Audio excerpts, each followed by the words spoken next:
Sono Fabio Viero e sono titolare di un salone di barbiere a Marostica e siamo la quarta generazione che fa questo mestiere. Abbiamo iniziato nel 1869, la passione si è tramandata di padre in figlio.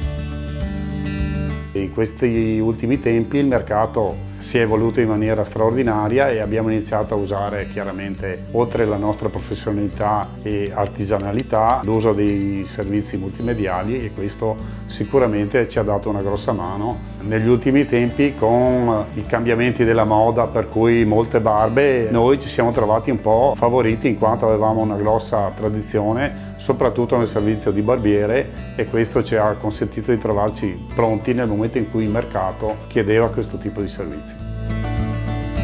La richiesta di diventare maestro artigiano è stato un processo naturale, in quanto sono stato maestro della scuola di acconciatura maschile per molti anni, di cui poi sono stato anche direttore per un'altra decina, e il fatto di diventare maestro artigiano è stata un'evoluzione naturale. Il passo più importante è coronare tutta una carriera di molti anni con questo passaggio.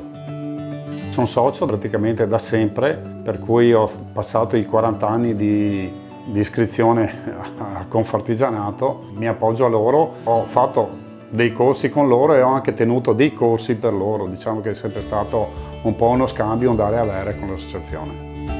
Nel corso della mia attività lavorativa ho avuto e ho tuttora lavoranti e ho avuto più o meno un 400 allievi a cui ho insegnato a scuola e passato un po' il testimone del mestiere. Tu come passaggio generazionale puoi dargli i fondamentali, gli input giusti e la tua esperienza.